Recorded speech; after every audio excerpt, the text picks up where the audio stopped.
How's it going, my liberty-minded stone savages? Welcome to the Liberty Bowl.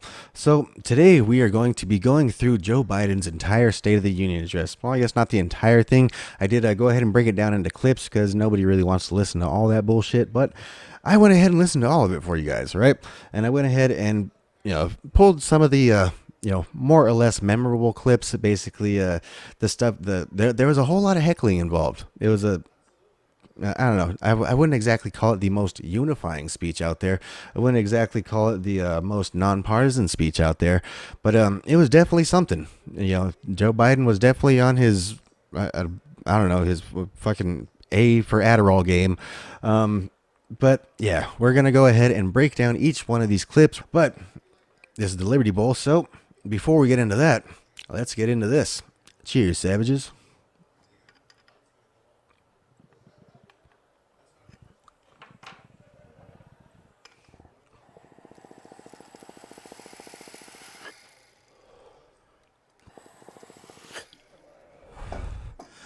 Up, and away. America is a nation that can be defined in a single word. I was going to We're losing our democracy! More inflation. What a stupid son of a bitch. Wake up! Before we get into that, let's get into this. 2 years ago, the economy was reeling. I stand here tonight after we've created, with the help of many people in this room, 12 million new jobs. More jobs created in 2 years than any president's created in 4 years because of you all, because of the American people. Okay, so first and foremost, as was to be expected, Joe Biden is going ahead and coming out trying to tote these big numbers that he has in regards to the economy, right? So he's going to go ahead and say that he created 12 million new jobs and all this and that bullshit. Unemployment's low, all this and that, right? So you also have to remember that he did inherit a pandemic economy where basically businesses were shut down, people lost their jobs, whole bunch of crazy shit was going on. I don't know if you guys remember or not. Yeah, we were kind of locked down for a little while. It was kind of a big deal.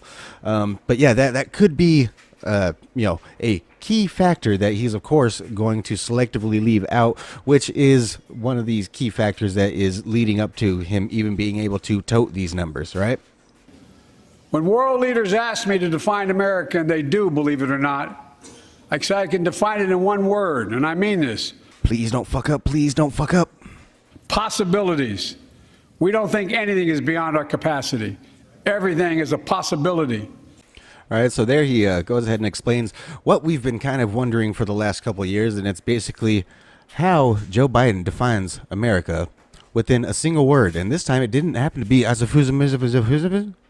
We came together to pass the most significant law ever, helping victims exposed to toxic burn pits. And in fact... Oh, great. Here he goes talking about the old toxic burn pits again. Where's old Nancy Pelosi at?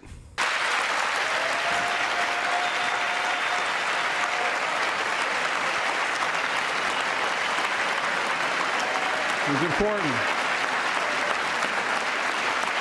So now we get to the predictable part that we all knew was coming, right? It's basically the point where Joe Biden is now going to go ahead and try and shift all of his shortcomings and basically everything going on with the world as it relates to inflation, gas prices, and grain shortages on who? Oh, the old scapegoat, Hitler's peas Putin, right? And his, extreme aggression and all this and that shit, right? It's reminding us of fucking World War II. Inflation has been a global problem because the pandemic disrupted our supply chains, and Putin's unfair and brutal war in Ukraine disrupted energy supplies as well as food supplies, blocking all that grain in Ukraine. But we're better positioned than any country on earth right now. But we have more to do. But here at home, inflation is coming down. Here at home, gas prices are down $1.50 from their peak. Food inflation is coming down, not fast enough, but coming down. Inflation has fallen every month for the last 6 months, while take-home pay has gone up. Okay, so there he's going ahead and trying to tote some more of these fucking inflation numbers and shit, right? He's basically trying to say that, oh, inflation's been going down, month over month and shit like that. Fucking gas prices are down like $1.30 something, whatever, from their fucking peak. But you also have to keep in mind, right, that gas prices were, I think, averaging like $2.30 something when he took office, right? They skyrocketed up to about $5 a gallon, national average, and then they're down about $1.30 from that peak of about $5 a gallon, which occurred during the Biden administration as a direct result of Joe Biden saying that he's going to shut down the oil and gas industry. All right, now this next part, apparently, I don't know, Joe Biden got hangry or something along the speech, and he starts talking about fucking chips for a little while. Like, what the fuck, motherfucker, you hungry? You want some goddamn Lay's, Doritos? What the fuck you talking about? These chips were invented in America. Let's get that straight. They were invented in America. We used to make 40% of the world's chips. In the last several decades, we lost our edge. We're down to only producing 10%. We all saw what happened during the pandemic when chip factories shut down overseas. Today's automobiles need 3,000 chips, each of those automobiles. Nah, I'm just fucking with you. I know he's talking about fucking microchips, but either way, chips. Just by Medicare to keep their commitment to the seniors. Hold the Medicare's and accountable to the people, the thing, money's blah, blah, blah, right? If I were to make this, if I were to go through and pick out every single one of Biden's gaffes and his mumbles and stumbles and stuff, it'd be, an hour-long video of just that, right? It's come to the point where basically his Alzheimer's is so far advanced that it's not even there's no point to actually pointing out all of this stuff anymore, just because it's so ridiculous, right? So now he's going to start talking about how there's talk going about right now about repealing the Inflation Reduction Act. And one of the main reasons, of course, being that it has zero whatsoever to do with reducing inflation. If anything, it actually increases inflation. All right. So let's go ahead and hear and talk about that. Now, some members here are threatening, and I know it's not an official party position, so I'm going to exaggerate, but threatening to repeal the Inflation Reduction Act. As my coach, that's okay, that's fair. As my football coach used to say, lots of luck in your senior year. Make no mistake, if you try anything to raise the cost of producing jobs, I will veto it. If there's anything that Biden knows a lot about, it's senior years, right? So let's make no mistake. While we're over here talking about the State of Union and whatnot, it's becoming a common thing for Joe Biden right now to say, I'll veto it. All right. Nothing says unity like anything that you put before me that basically comes from a Republican or a Republican House. I'm going to veto it. Talk about unity, right? Look, the Inflation Reduction Act is also the most significant investment ever in climate change. Ever. No, the Inflation Reduction Act is purely an investment in climate change, which, as I mentioned, has nothing to do with inflation. Lowering utility bills, creating American jobs, leading the world to a clean energy future. I visited the devastating aftermath of record floods, droughts, storms, and wildfires from Arizona to Mexico to all the way up to the Canadian border. More timber has been burned, as I've observed from helicopters, than the entire state of Missouri. And we don't have global warming? Not a problem. More timber has been burned than I've seen in the entire state of Missouri. And we don't have a global warming problem? What the fuck are you talking about, dude? That makes no fucking sense whatsoever. In addition to emergency recovery, from Puerto Rico to Florida to Idaho, we're rebuilding for the long term. New electric grids that are able to weather major storms and not prevent those forest fires. Roads and water systems withstand the next big flood. Clean energy to cut pollution and create jobs in communities often left behind. We're going to build 500,000 electric vehicle charging stations installed across the country by tens of thousands of IBEW workers. And we're helping families save more than $1,000 a year with tax credits to purchase electric vehicles and efficient appliances, energy-efficient appliances. Okay, so you see what he did there with the whole Green New Deal, aka the Inflation Reduction Act, right? So he said that he's going to be going and installing 500,000 electric vehicle chargers all around the country, right? And he's also going to be adding a tax credit for people that purchase these electric vehicles, right? So the average person, i.e., me, you, yeah, we still can't afford these electric vehicles, right? It's still beyond a year's wages for most of us out here, right? As much as I would love to cruise around in a Tesla, it's just not in the economic cards for me right now, right? So basically, these tax breaks and all this, electric vehicle charging stations that's being paid for on the taxpayer's dollar is not going to help out the average taxpayer. It's going to help out the, elitists. We're still going to need oil and gas for a while. But guess what? No, we do. But there's so much more to do. We got to finish the job. And we pay for these investments in our future by finally making the wealthiest and biggest corporations begin to pay their fair share. Just begin. All right, so now we got fucking Joe Biden basically doing a complete 180 fucking turnaround on his original, shit that he was running on. Basically, we're gonna shut out, the oil and gas companies. We're basically gonna be completely, free of fossil fuels, all that yada yada yada, which basically led to these skyrocketing gas prices in the first place, right? And then he's gonna go ahead and turn around and say that it is because the wealthy 1% are not paying their fair share, right? And so he's gonna go on to basically say that he's gonna make sure that billionaire corporations, all this and that shit, pay 15% income tax, federal income tax, and all that shit, right? All right, so 15% of $1 billion is $150 million, right? Do you pay anywhere near that? Do you pay anything close to that? Do you and all of your entire family combined, and probably everybody that you work with, and the majority of your friends, even pay that much combined in taxes? No, because 57, I believe it's somewhere around like 57% of the population pays less than 2% of the entire federal income tax, right? I believe it's like a I don't know, something like that. The top 50% of all earners, which would include the middle class as well as the wealthy, pay 97 point some odd fucking percent of the federal income taxes, right? But yeah, they don't pay their fair shares, right? But now, because of the law I signed, billion-dollar companies have to pay a minimum of 15%. God love them. 15%. That's less than a nurse pays.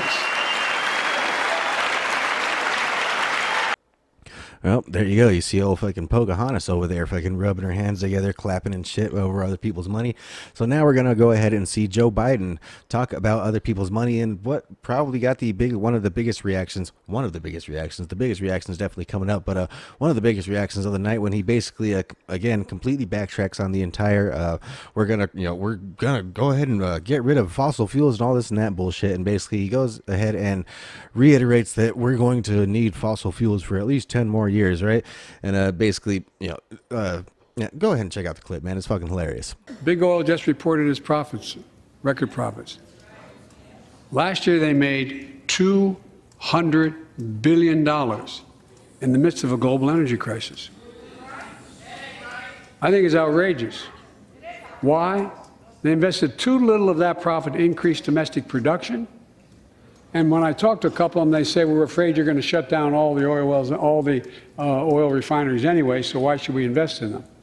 I said, we're going to need oil for at least another decade, and that's going to exceed and beyond that. We're going to need it. Production. Right. So, I mean, you could kind of guess why some investors may be a little bit reluctant to go ahead and invest in these oil refineries and shit like that, when you went ahead and blatantly ran your entire campaign on the fact that you were going to shut down fossil fuels and all that shit here in America, right? All right, so now he's going to go ahead and start to try and gaslight about the previous administration and the spending, which, as we know, a lot of that spending, the increase to the deficit had to do with the fact that we were, in the midst of the global pandemic and, the whole official first round of stimulus checks that went out. All right.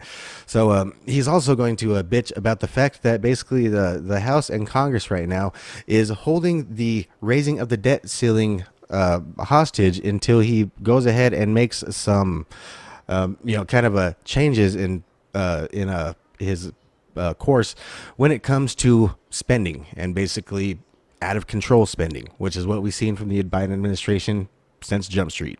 The previous administration, the American deficit went up 4 years in a row. Because those record deficits, no president added more to the national debt in any 4 years than my predecessor.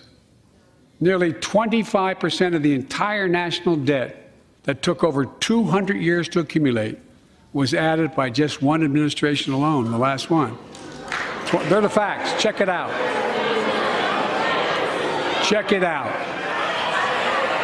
How did Congress respond to that debt? They did the right thing. They lifted the debt ceiling 3 times without preconditions or crisis. They paid American bills to prevent an economic disaster in the country.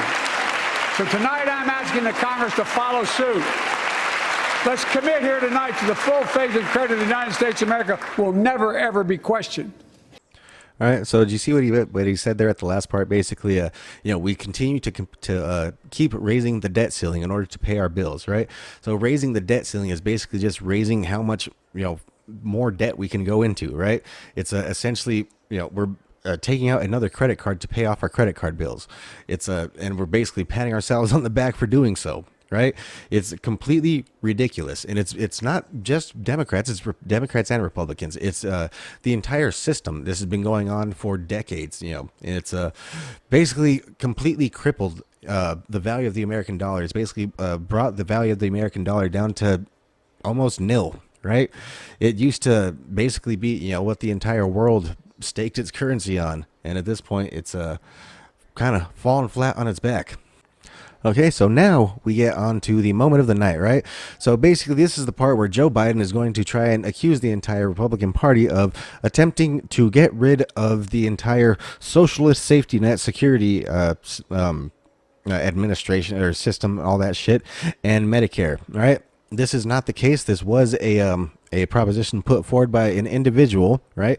And so, while I do agree that we probably should get rid of all this fucking socialist type shit and get America back to the land of liberty and basically individual freedom, where basically each individual is responsible for taking care of themselves, and the burden of taking care of the rest of society does not fall on the small percent of people that are actually carrying society. That's not the case. That's not what Republicans are actually going for. Republicans love socialism just as much as the Democrats, right? They just like socialism on their side. So yeah, that's not the case, but Joe Biden is going to go ahead and try and make it seem like it is. And he's basically going to get called out in the loudest heckle of the night, right? He's basically going to get called straight out liar. So some of my Republican friends want to take the economy hostage. I get it, unless I agree to their economic plans. All of you at home should know what those plans are. Instead of making the wealthy pay their fair share, some Republicans want Medicare and Social Security to sunset. I'm not saying it's a majority. Let me give you, anybody who doubts it, contact my office. I'll give you a copy of the proposal. That means Congress doesn't vote. Well, I'm glad to see you. No, I tell you, I enjoy conversion. It means if Congress doesn't keep the programs the way they are, they'd go away. Other Republicans say, I'm not saying it's a majority of you. I don't even think it's even a significant, but it's being proposed by individuals. I'm not politely not naming them, but it's being proposed by some of you. Look, folks, the idea is that we're not going to be moved into being threatened to default on the debt if we don't respond. Folks,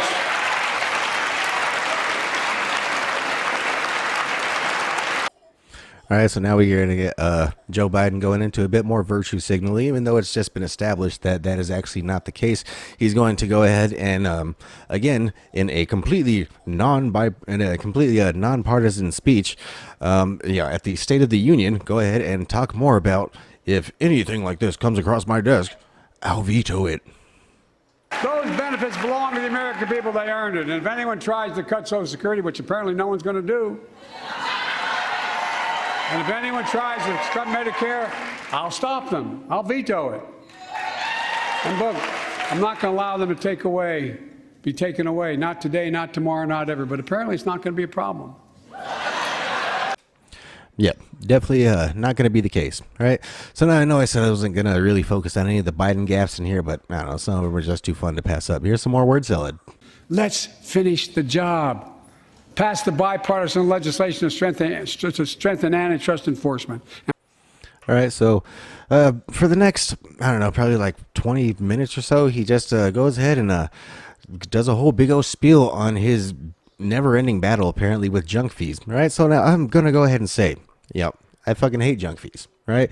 I mean, certain things like, your bank account, shit like that, keep your bank accounts in decent standing, don't, overdraft shit like that, and you won't have to deal with such bank fees, right? Be, fiscally responsible, and you won't have to deal with such junk fees, right? But, he's basically going to go ahead and, state his war on junk fees, and then he's going to go ahead and talk about some hotels that aren't even resorts. My administration is also taking on junk fees, those hidden surcharges too many companies use to make you pay more. Oh, yeah. Hidden junk fees, huh? And how do you plan on doing that, old Joe Biden? It's called the Junk Fee Prevention Act. We're going to ban surprise resort fees that hotels charge on your bill. Those fees can cost you up to $90 a night at hotels that aren't even resorts.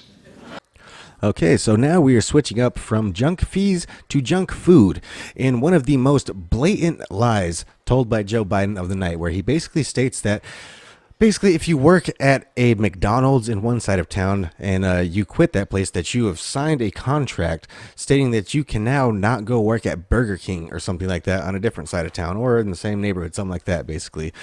Completely not the case. Most of Joe Biden's voters still work at places like McDonald's and Burger King, right? And it's basically one of the most easily fact checkable lies, and it's completely ridiculous shit, right?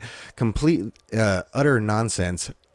Anybody can tell you that this is not the actual case. Anybody that's ever actually worked a day in their life. 30 million workers have to sign non-compete agreements with the jobs they take. 30 million. So a cashier at a burger place can't walk across town and take the same job at another burger place and make a few bucks more. It just changed. But they just changed it because we exposed it. That was part of the deal, guys. Look it up. Okay, so now Joe Biden is going to go ahead and pivot into something that I actually have very strong feelings about, right? And that is the public education system here in America. All right. So he's going to go ahead and state that basically the mandatory 12-year system that we have here in America has come to be within the last century. And during that time, basically, it led to, prosperity here in America. Right. So basically making schooling mandatory. Yeah. OK.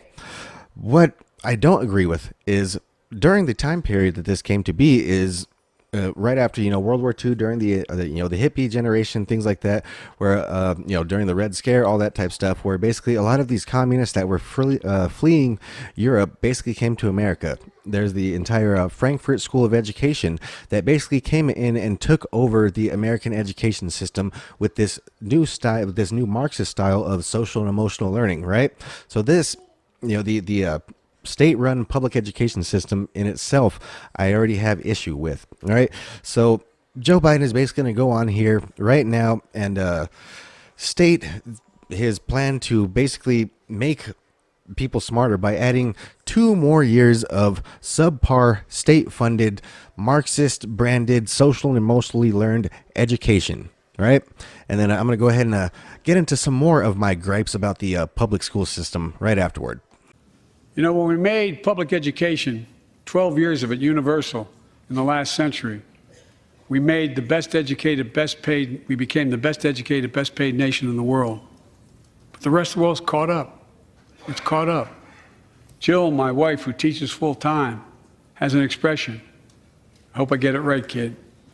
Any nation that out-educates us is going to outcompete us. Any nation that out-educates is going to outcompete us. Folks, we all know 12 years of education is not enough to win the economic competition of the 21st century. We want to have the best educated workforce. Let's finish the job by providing access to preschool for 3 and 4 years old. Studies show that children who go to preschool are nearly 50% more likely to finish high school and go on to earn a 2 or 4 year degree, no matter their background they came from. Let's give public school teachers a raise.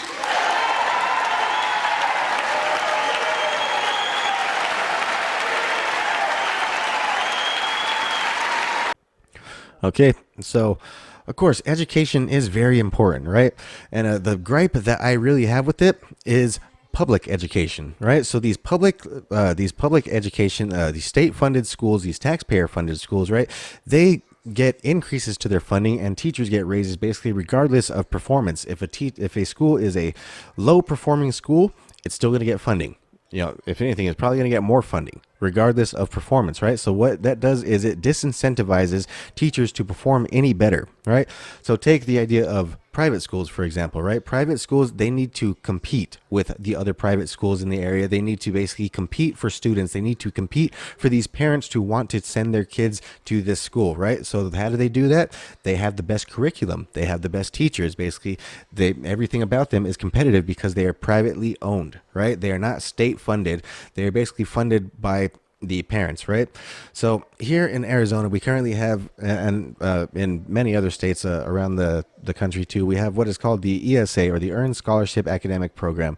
And basically, so what that does, it's the school choice program, right? So what school choice is basically you can take your tax dollars that would be going to fund your child or pupil at the school that is within their district, right? Which is basically, if you live in a bad district, you know, but you have a smart kid, and that smart kid still has to go to that terrible school, right? With things like school choice, you can go ahead and not only does your kid have to go to that school, but either way, your tax dollars have to go to that school, even if you are able to afford to send your kid to a private school, right? So what things like ESA and school choice do is they make it to where parents can take their tax dollars out of the local district public school and send it with their child to a private or charter or magnet school of their choice, right? As I mentioned already, these schools are generally better curriculum-wise, and they're more regionally based because they are privately owned by people in the region, right? You could also get more specialized curriculum. If you want something more religious based, you can do so. If you want something, I don't know, I guess more socially and emotionally learning, more Marxist based, whatever you want. If we didn't have public school systems, private education systems would eventually take off to where basically parents are able to, the prices would be competitive because one, there wouldn't be a publicly funded education system. So basically parents would need to be involved in where they are sending their children, right? They would also, be more conscientious about it because it is also where their dollars are going, right?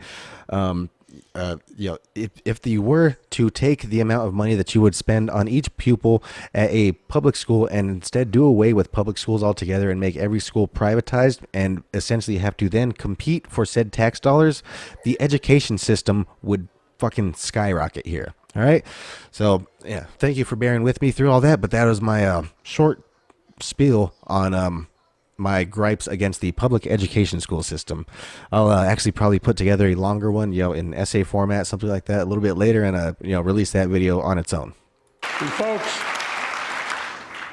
folks, in the midst of the COVID crisis, when schools were closed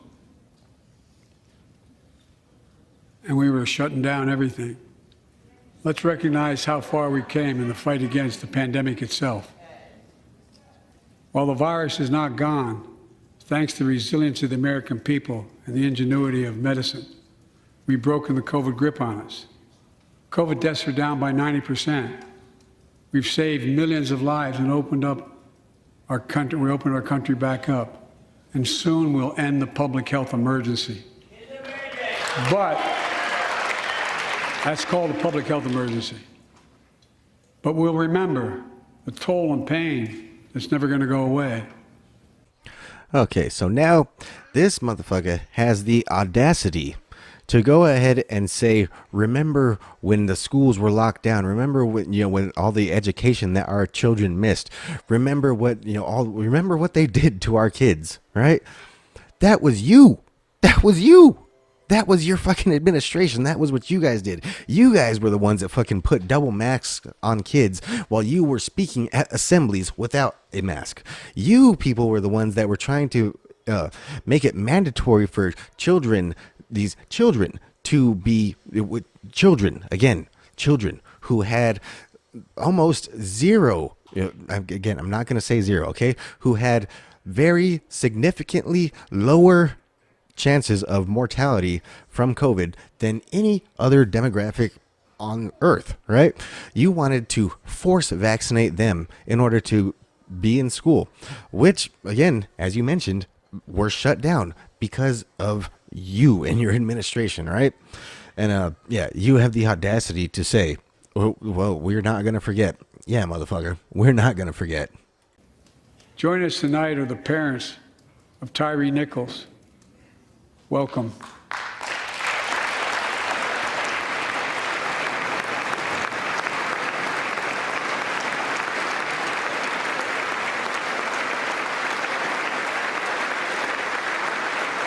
We had to bury Tyree last week. As many of you personally know, there's no words to describe the heartache or grief of losing a child. But imagine if you lost that child at the hands of the law. Okay, so now Joe Biden is going to go ahead and bring out the family of Tyree Nichols, right? So I have not done a video on Tyree Nichols, although I have seen the video of the abhorrent beating.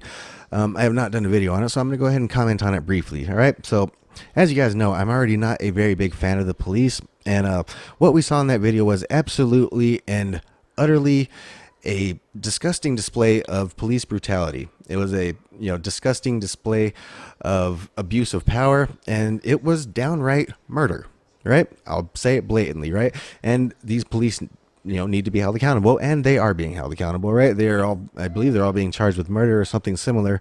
Yeah, essentially, it's something that has been going on for quite a while. And now I'm not saying the whole black fucking thing. I'll get to that in just a second, but police brutality is what's been going on for quite some time. All right. So what the problem is basically that police are not actually, they don't really look at the people as people that they're protecting and serving anymore. They more or less look at the people as enemy combatants that they need to basically protect and serve from the other enemy combatants that they're supposedly protecting and serving. Right. It's basically it's an issue that has gone on for a long time. It's not something new that just happened with George Floyd. It's not something new that just happened with Tyree Nichols. It's been going on for quite some time. The part that I really kind of also find disgusting just as much as the beating is the way that the media and basically people kind of spun it into basically a racial thing. They basically made it seem that these 5 black cops beating this one black man to death is a systemic racism thing, and basically that it's a white versus black thing, right? That's basically the only way that these people are able to actually view any issues anymore, right? It's all basically, everything is all just race baiting, right? So, well, I do agree that this was a clear-cut case of police brutality and murder. I disagree with the way that it was spun into something, completely race baiting and politicized. All right. Joe Biden is going to go ahead and continue to go ahead and race bait and politicize. And then he's going to go ahead and try and work up some old crocodile tears when he talks about something that he really knows nothing about. And the majority of us actually don't have to deal with, right? Basically, he's going to go ahead and talk about the talk.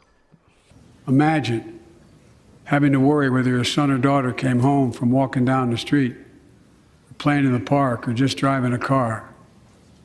Most of us in here have never had to have the talk that brown and black parents have had to have with their children. Bo, Hunter, Ashley, my children, I never had to have the talk with them. I never had to tell them if a police officer pulls you over, turn your interior lights on right away. Don't reach for your license. Keep your hands on the steering wheel. Imagine having to worry like that every single time your kid got in a car. Oh no, the talk. You guys don't know about the talk. I don't know about my kids don't know about the talk. Yeah, shut the fuck up, dude. Nobody really actually has to have this type of talk with their kids. If they generally do, it's generally more or less kind of fear mongering, right? A lot of these people that generally have this talk generally are families that aren't up to very much good in the first place. They're generally families that have had similar types of run-ins with the law, or basically that view the law as enemy combatants, right? I myself, have had run-ins with the law. I've actually done time in prison. I do not view the law as basically people that, are out to get me. I view them as basically people that busted me when I was breaking the law, right? So basically, moral of the story, you don't need to have the talk. It's basically just act like a normal fucking civilized human being, and you have generally nothing to worry about. I say generally because there is some cases, a lot of these fucking police officers are straight up just fucking pieces of shit. I'll be honest. But what happened to Tyree in Memphis happens too often. We have to do better. Give law enforcement the real training they need. Hold them to higher standards. Help them succeed in keeping us safe. We also need more first responders and professionals to address the growing mental health, substance abuse challenges. More resources to reduce violent crime and gun crime. More community intervention programs. More investment in housing, education, and job training. All this can help prevent violence in the first place. And when police officers or police departments violate the public trust, they must be held accountable. All right. Well, I do agree. Police officers must be held accountable. You know who else must be held accountable? Politicians. With the support of the families of victims, civil rights groups, and law enforcement, I signed an executive order for all federal officers banning chokeholds, restricting no-knock warrants, and other key elements of the George Floyd Act. Let's commit ourselves to make the words of Tyler's mom true. Something good must come from this. Something good. Something good must come of this. I wonder where Joe Biden is going to try and segue this into. I have no idea. Let's do what we know in our hearts that we need to do. Let's come together to finish the job on police reform. Do something. Do something. That was the plea of parents who lost their children in Uvalde. I met with every one of them. Do something about gun violence. Thank God. Thank God we did. Passing the most sweeping gun safety law in 3 decades. That includes things like that the majority of responsible gun owners already support. Enhanced background checks for 18 to 21 years old. Red flag laws, keeping guns out of the hands of people who are a danger to themselves and others. Oh, yeah, banning assault weapons. Of course that's where he's going to go, all right? So now he's going to go ahead and bring up the Asian guy that went ahead and wrestled the gun away from the other Asian guy that went ahead and shot up a bunch of Asian people, right? And of course, he's going to use it to basically say, oh, let's go ahead and ban assault weapons. You knew he was going to fucking do that. I mean, there's no possible way that he was going to ever get through this State of the Union without once saying, ban assault weapons. And wrestled a semi-automatic pistol away from the gunman who had already killed 11 people in another dance studio. 11. He saved lives. It's time we do the same. Ban assault weapons now. Ban them now. Once and for all.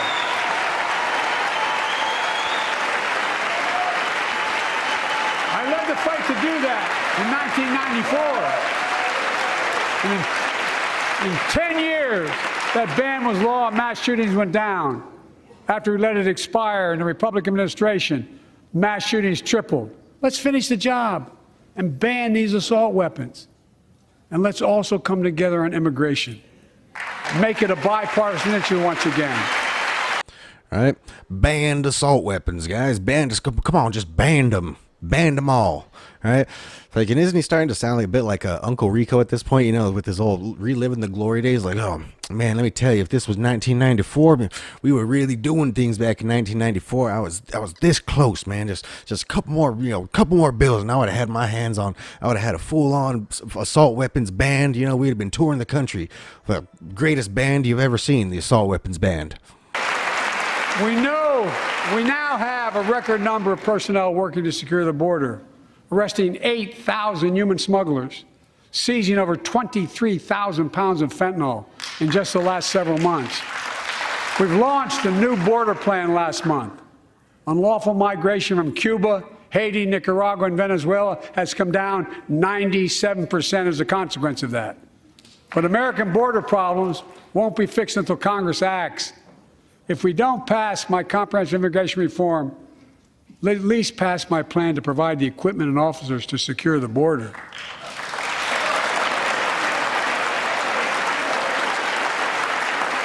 And a pathway to citizenship for dreamers. Okay, so now in what is the biggest eye roll of the night, Joe Biden is basically going to go ahead and say that, we need to get Congress to start working on, securing this border, like all this fentanyl and these drugs are coming through. We need to, work with Congress and all this shit to secure the border. Yeah, do I need to say anything? As you guys are very well aware, Joe Biden has zero interest whatsoever in securing the border. What he actually wants is to leave it wide open, and he basically wants to just offer citizenship as long as to anybody that's willing to vote Democrat, right? That's basically his entire reasoning, right? He's going to try and say like, oh, it's for the economy and blah, blah, blah. We need these cheap, immigrant workers and all that shit, right? It's really, he just wants to expand his fucking voter base. That's all that this fucking is, right? But he's going to go ahead and try and grandstand and make it seem like it's not his fault that the border is left wide fucking open, even though it is entirely his fucking fault that the border is left wide fucking open. Here in the people's house, it's our duty to protect all the people's rights and freedoms. Congress must restore the right and the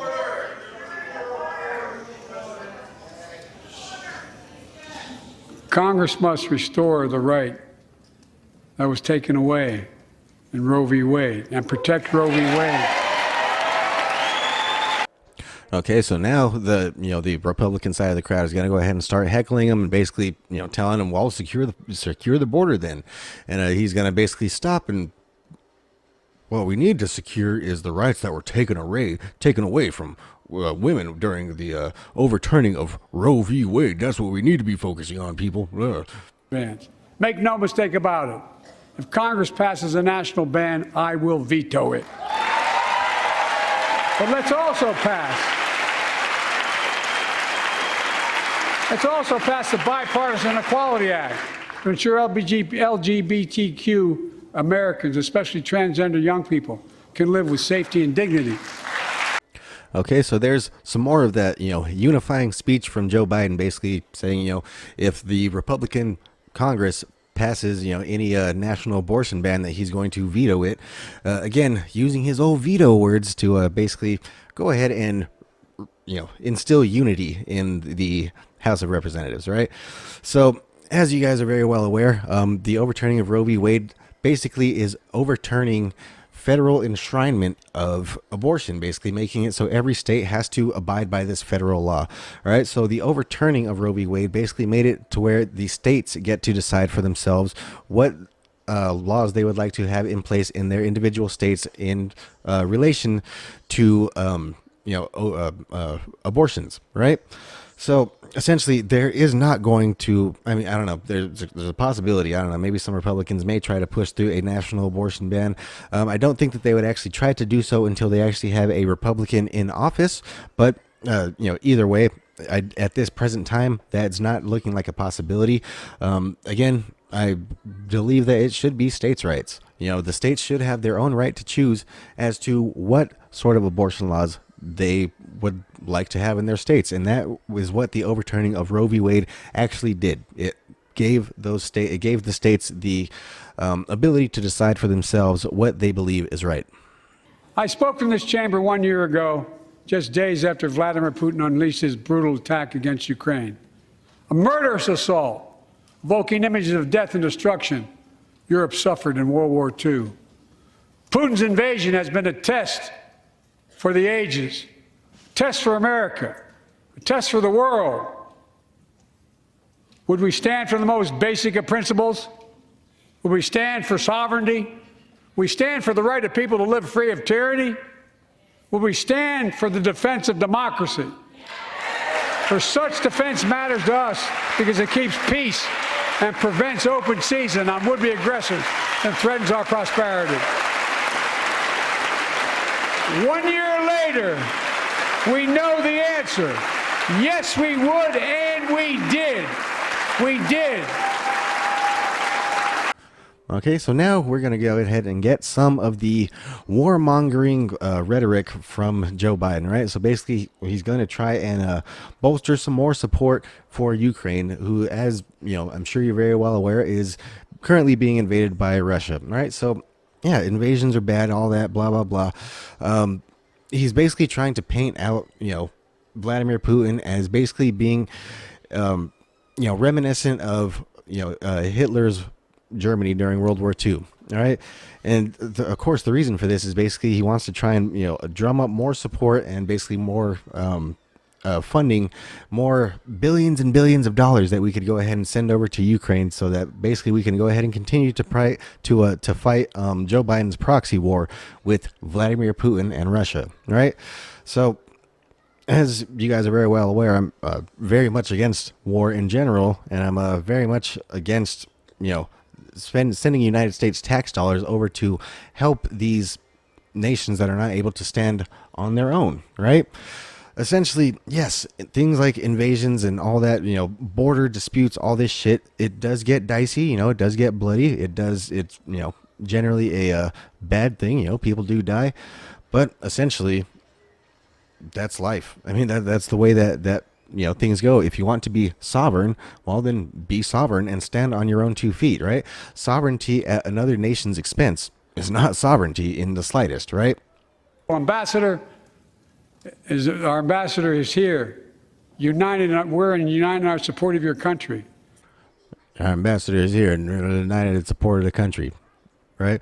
So now he's going to go ahead and switch gears and try and talk about China and try and paint himself as this great leader that's going ahead and standing up to the old Xi Jinping. I'm committed to work with China where we can advance American interests and benefit the world. But make no mistake about it.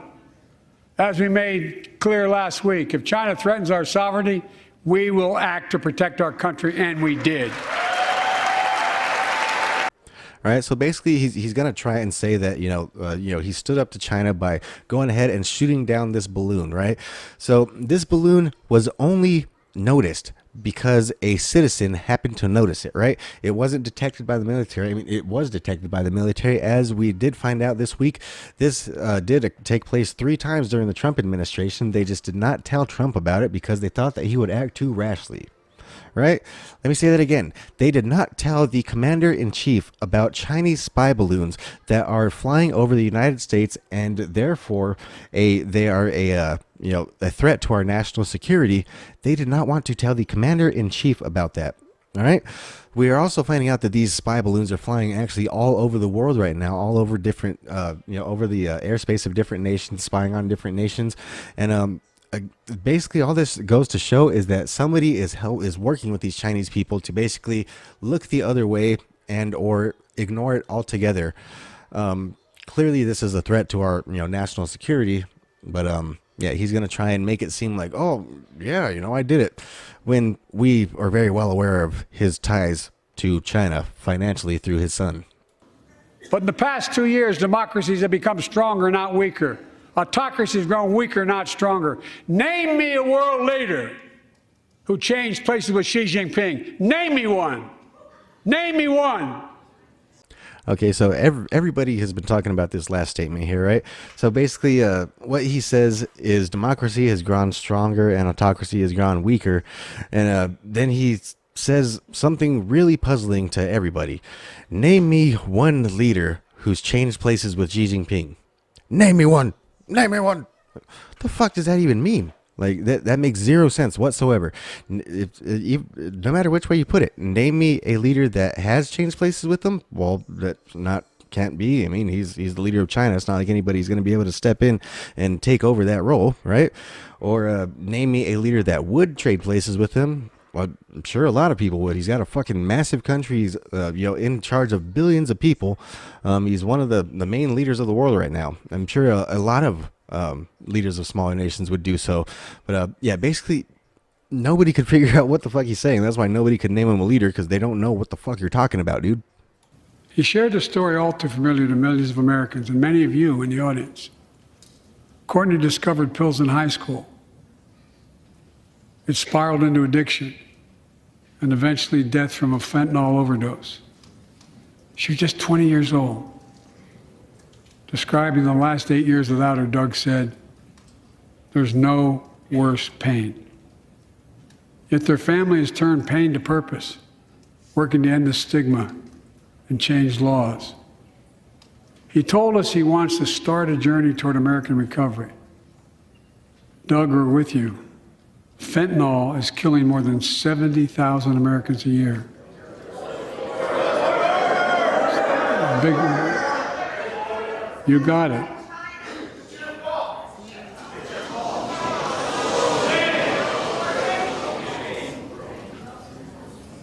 So let's launch a major surge to stop fentanyl production and the sale and trafficking with more drug detection machines, inspection cargo, stop pills and powder at the border. Okay, so why Joe Biden decided to bring the family member of someone who was a victim of fentanyl overdose, I do not know why. All right, so as you hear from the members of the Republican side, they basically start screaming at him to, well, if you're worried about overdose deaths, close the damn border, right? And then when one congressman goes ahead and screams out, well, it's your fault, and well, it's not directly Joe Biden's fault. It's not like Joe Biden actually gave the person the drugs. It is essentially a direct result of Joe Biden's failed border policy, right? Folks, there's one reason why we've been able to do all of these things. Our democracy itself. It's the most fundamental thing of all. With democracy, everything's possible. Without it, nothing is. For the last few years, our democracy has been threatened and attacked, put at risk, put to the test in this very room on January the 6th. And then just a few months ago, an unhinged big lie, assailed and unleashed a political violence, the home of the then Speaker of the House of Representatives, using the very same language the insurrectionists used as they stalked these halls and chanted on January 6th. Here tonight in this chamber is a man who bears the scars of that brutal attack, but is as tough and as strong, as resilient as they get. My friend Paul Pelosi. Paul, stand up.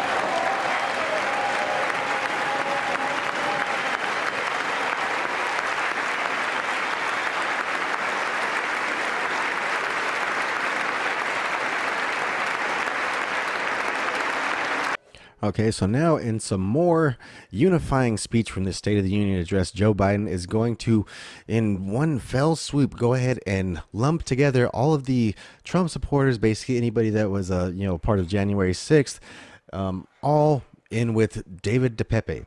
All right, for whatever reason, he's going to go ahead and lump them all together.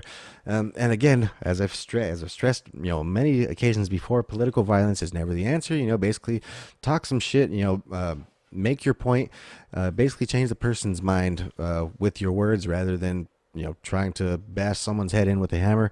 That being said, fuck Paul Pelosi. I'll still say fuck Paul Pelosi. That dude's a piece of fucking shit. Always has been, always will be. But either way, Joe Biden is going to go ahead and in one fell swoop just go ahead and lump everybody all together as MAGA extremists. Alrighty, well, there you guys have it. You know, it took me for fucking ever. I've been working on this damn thing all night, but there you have it. There's my breakdown and analysis of the entire 2023 State of the Union by old Joseph R. Bidens himself, right? So clearly it was not a very unifying speech. It was, much of what was to be expected. He went ahead and tried to tout these numbers that are, obviously inflated due to things like the COVID pandemic and basically the entire economy being shut down, people being locked down. He's going to go ahead and try and spin those to, his credit. And, he's going to go ahead, he went ahead and tried to do gun grabs. He went ahead and talked about Tyree Nichols. He brought all these people. He went ahead and blamed MAGA extremism for everything. He went ahead and blamed Vladimir Putin for all of his shortcomings and basically everything that's going wrong with the world today. He went ahead and blamed on Vladimir Putin or Donald Trump or MAGA extremisms or me or you or basically anybody other than his own actual policies. He's I don't know, he's for someone that was supposed to be the great unifier and someone that was supposed to be, the adult in the room, he's really doing a terrible job, right? He's said that he's going to run for re-election, but I think it was like 30% of the Democrats actually want him to go ahead and run. It's a very, very slim amount of people that actually want him to basically run again, because the dude is completely out to lunch. The dude is in complete mental decline. He's in the advanced stages of Alzheimer's at this point, and it's becoming very apparent to not only the American people but also the world leaders abroad, right? So that being said, 2024 is obviously going to be a better fucking year. There's ideas of, impeaching Joe Biden, but then again, at the same time, in that case, we would end up with old cackles Kamala Harris, right? Basically, the only thing that we can do right now is kind of ride out the next 2 years, basically get all of our ducks in a row for 2024 and basically campaign for 2024, right? With the GOP run House right now, we have control of the purse strings, right? We can basically prevent any of these left wing, these far left, bills and basically gigantic spending packages from coming to the floor because of the fact that, they don't have the majority. Either way, even if it does come to the floor, it's not going to pass. And, that's basically all there is to it. Anything that we try to pass right now, as you did see, Joe Biden has mentioned very clearly that he has all intentions of vetoing it, right?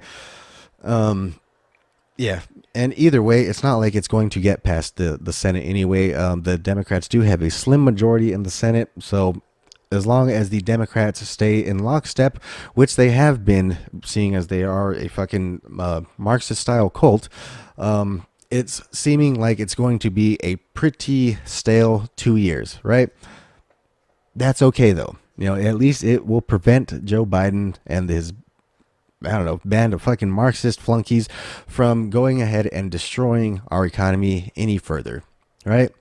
Well, I appreciate all of you guys stopping by, checking out the shows, checking out the channel, checking out the other channels. Don't forget to drop a like, share this video out, subscribe to the channel if you guys are not already subscribed. Let us know what you think. Let us know what type of topics you guys would like to talk about. If you guys know anybody that would like to come on the show, have a few words with us, smoke a joint or something, definitely let us know in the comments. We appreciate all of you guys. Don't forget to like, subscribe, share. Fuck off.